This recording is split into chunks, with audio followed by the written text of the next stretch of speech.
Hai, terima kasih sudah klik video ini. Buat teman-teman yang bertanya-tanya, Bang Hikaru kemana sih? Kok nggak ikut video World Cup? Kok nggak ikut Piala Dunia Catur? Hikaru Nakamura sedang berjuang untuk bisa lolos ke turnamen kandidat lewat jalur elo rating tertinggi di bawah Magnus Carlsen. Dan banyak yang bertanya nih, Magnus nggak ikut video World Cup bang? Magnus masih belum mau untuk merebut kembali juara dunia catur klasik. Jadi Hikaru Nakamura pengen lolos lewat jalur elo rating. Karena Magnus gak ikut ya udah. Setelah Magnus ada siapa? Ada Hikaru. Nah, dia hanya butuh satu pertandingan lagi. Nah, inilah pertandingan yang dia ikuti di First Annual Washington Dulles Open 2025. Ini paling tinggi elo ratingnya siapa? Dialah 28. Yang lainnya ada elo rating 2400 gelarnya IM. Kelas cerek lah ya. Buat Hikaru harusnya ini gampang gitu. Nah, gue akan bahas game pertamanya. Dia berhadapan lawan elo rating 1700. Waduh, mimpi apa ini orang nih? 1700 lawan 2800. Buset dah. Tapi permainannya menarik. Langsung aja kita bahas. Jangan lupa di like dulu, di share, dan di subscribe. Hikaru dengan format catur klasik ya. Kuda ke petak F3, kuda F6, G3, kemudian G6, putih bishop G2, bishop ke petak G7, rokade, rokade, kemudian D4, D6, kemudian C4, hitam mainkan langkah kuda B ke petak D7. Harusnya di sini yang populer itu C6, gajah F5 atau C5.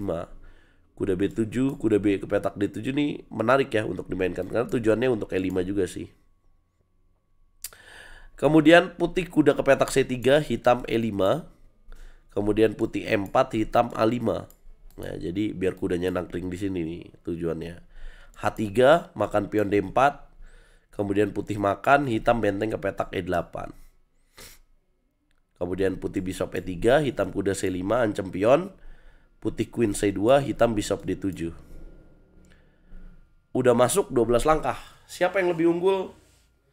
Hikaru unggul besar dengan angka 1 teman-teman. Jadi bisa bayangin ya, inilah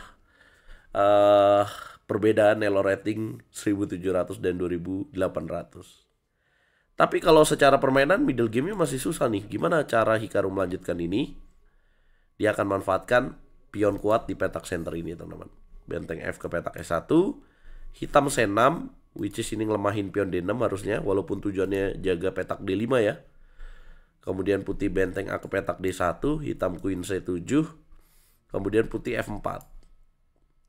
Hitam benteng A ke petak D8, putih bishop F2. Hitam bishop ke petak C8, putih A3. Sama, Hikaru juga nggak berani gerasak gerusuk ya. Walaupun lawannya elo ratingnya 1700, tetap sabar teman-teman. Inilah asiknya dunia catur. Jadi kita nggak bisa ngeremehin nih. Nah, langkah ke-17 berikutnya buat hitam. Hitam melakukan kesalahan dengan benteng E7. Yang lebih bagus apa harusnya? Kuda E6 ya. Untuk ganggu kuda di petak center. Benteng E7. Apa tuh kesalahannya? Hikaru dapat mainkan langkah B4. Kemudian dimakan, makan lagi, kemudian kudanya ke petak E6. Hikaru menolak pertukaran, kuda F3. Kemudian hitam kuda F8. Mumet sendiri ya, elo rating 1700. Gue mau jalan kemana nih, muter-muter sendiri akhirnya. Kemudian putih melanjutkan dengan queen ke petak D3, hitam benteng E ke petak D7, putih kuda A4. Nih petak B6. Hitam C5, putih kuda C3. Kalau dimakan bahaya dong. Dikasih pionnya. Kalau dimakan idenya apa ya? Idenya mau kuda B5. Kalau misal dia di sini hitam queen ke petak B8, putih kejar terus. Wah, menterinya ke pojok. Bahaya ya. Nanti ada gajah B6 dan benteng A1. Susah. Gak tertarik nih sang lawan. Malah mainin langkah B6. Langkah bagus. Hikaru benteng C1. Hitam bishop B7. Putih kuda D2. Bukan langkah yang tepat. Harusnya di sini langsung kuda D5 ya. Hikaru belum mau. Kuda ke petak D2. Hitam queen B8. Hikaru coba nyerang petak B6 dengan benteng B1. Hitam balik lagi. Dimakan pion C5. Ya, hitam makan balik dengan pion B harusnya. Tapi dia makan dengan pion D. Wah, dikira dapat kali. Ditutup kuda. Ruginya begini, ketika hitam makan dengan pion D, maka putih akan makin kuat ya pion bebasnya ini. Apalagi di sini terjadi pertukaran kuda, ya udah 2 pion bebas nih. Hitam benteng ke petak A8, bukan langkah yang tepat, harusnya F5 ya untuk meruntuhkan rantai pion. Benteng A8, putih kuda C4, hitam bisop ke petak A6, putih E5. Ditutup gajahnya. Bisop makan kuda, dimakan lagi. Hitam benteng B8. Putih H4, mau ke sini nih. Hitam H5. Putih benteng A1. Puyeng kali si hitam. Akhirnya jalan B5. Ya udah dapat pion. Queen C5, Queen C5, bisop C5, B4, diancam terus, B3, benteng A3, B2, gajah D4, jatuh lagi pion.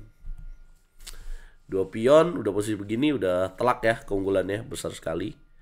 Game dilanjutkan dengan kuda ke petak D7, dan kemudian putih bisop D4, nggak ngasih ruang kudanya, tega benar. Gajah F8, kemudian tutup D6, nggak dikasih ruang. Gajah G7 balik lagi, datang bisop D5. Raja geser, benteng masuk. Gajah ke petak H8, raja G2. Gajah G7, gajah C6. Kuda B8, gajah B5 dikunci. Hitam raja ke petak G8, putih benteng B7. Hitam balik lagi raja F8, temukan langkah yang bagus untuk putih pada posisi ini guys. Apa jawabannya? Putih menemukan langkah terbaik, yaitu jalan E6. Brilliant move. Dikasih, tapi ada skak benteng, garpuan. Harus dimakan. Gajah makan G7, raja ke petak G8. Gajah E5, raja F8, belum mau nyerah, doyan main. D7, dimakan. Makan lagi, raja G8, di skak, sini. Ngeliat 2 langkah skakmat teman-teman. Yap, gajah G7, raja 8 dan boom, skakmat. 93,6% akurasi dari putih Hikaru, hitam 82,6%. Lumayan. Nah, Hikaru kemudian babak kedua juga menang ya. Dan ya, apa prediksi kalian? Apakah dengan jalan ini yang terbilang memalukan kalau kata Magnus, tapi ya FIDE memang membuat regulasi kayak gini, nggak bisa dikatakan salah juga ya. Orang nggak ada kesempatan kayak gini. Apakah Hikaru akan sukses di turnamen kandidat nanti teman-teman? Coba kasih ulasan kalian. Ini namanya loophole ya teman-teman. Jadi kalau kata Magnus, ya cara ini sebenarnya memalukan. Tapi ya gimana, ini cara paling pragmatis.